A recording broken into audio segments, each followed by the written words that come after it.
You know what? Stinginess is a sign of poverty. Yeah. When you allow your thoughts to control every decision you make, it becomes conflict in you, and that's why unakuta watu wengi, when we come to the context of generosity, wana struggle, and you become maybe a stingy because you make giving an obligation. Najaribu kutafuta maneno. When you make giving an obligation, it becomes difficult for you to become generous. That's what I want to say. Na kile ambacho ninajaribu kumaanisha ni kwamba sometimes our thoughts and our hearts do not align in the same idea wakati tunapokuja katika mambo ya kupeana, katika mambo ya kuwa generous, katika mambo ya kuwa wakarimu.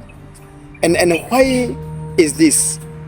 It is because your heart is willing to do what is necessary, led by obedience, compassion, and trust.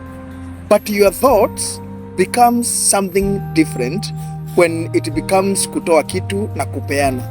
Maybe ni pesa, maybe ni kitu kama nguo, maybe anything you think of. Wakati unapofikiria mtu amekuja na kabisa unaangalia na unaona huyu mtu ako na shida na anahitaji msaada, your thought will bring argument. Na argument ambayo utaanza kuleta in your thoughts ni kwamba mimi napeagwa na nani? Kwani lazima nipeane? Watu nao walituzoea.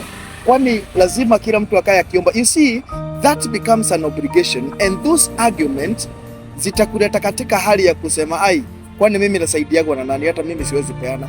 But your heart know very well ya kwamba huyu mtu anahitaji na anahitaji la kusaidiwa. Now, that's where the difference comes wakati unapokuja katika hali ya giving, because the heart is willing, but the mind, the thoughts, the argument in your thoughts zimna control your decisions.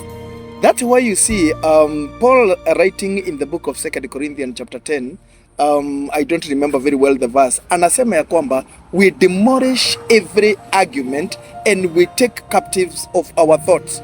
Why do we take captive our thoughts? Kwa sababu ukiachiria your thoughts zikulead, then every decision you make out of the thoughts zinamea kutoka kwa mind, and everything you do flows from there. But your heart is very important, because you understand ya kwamba when Bible talks about the heart, it talks about the spirit, and the spirit is of God. And when the spirit sees the need, you want to help. You want to, unataka kuwa msaada kwa huyo mtu ambaye ana struggle katika chochote kile ambacho ana struggle nacho. And so many people have become stingy, and out of that poverty imepata njia ya kuencroach in their life. Umaskini. I mean, Bible says ya kwamba God loves a cheerful giver. That is 2 Corinthians 9 and verse number 7. A cheerful giver is that person ambaye anapeana because ameallow his thoughts and his mind, his heart to align. Wakati your thoughts and your heart zimealign na zina make a decision in that direction, then what comes next is compassion.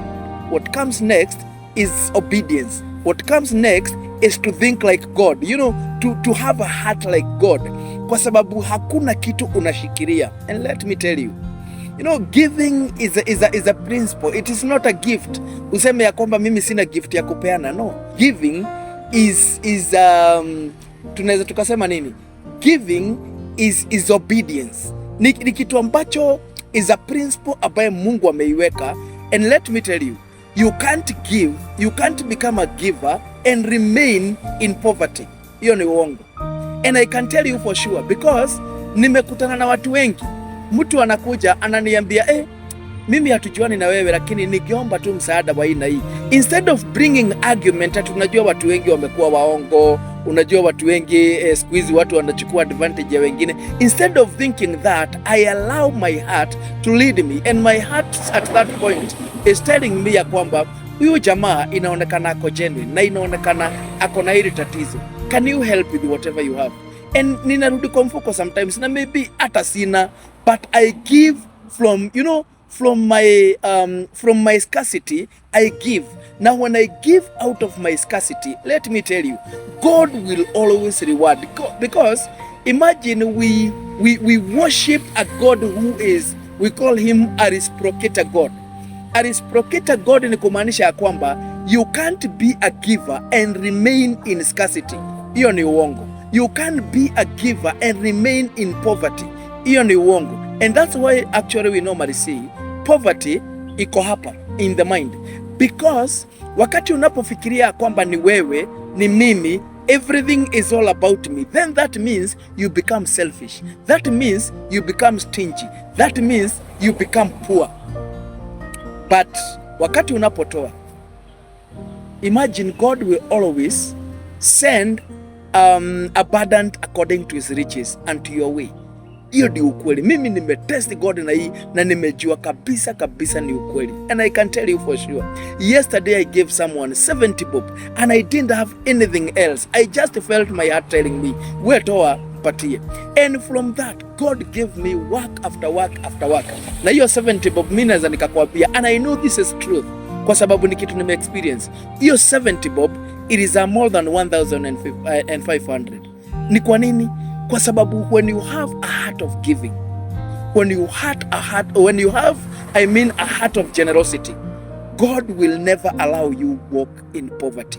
Na Mungu atakutana na mahitaji yako kadri ya utajiri wa utukufu wake. Hiyo ndio ukweli. Ninajua kwamba kuna kitu umesoma. Huyu ni Sam K wa Shiuri. Nimeshukuru, wacha nifike hapo.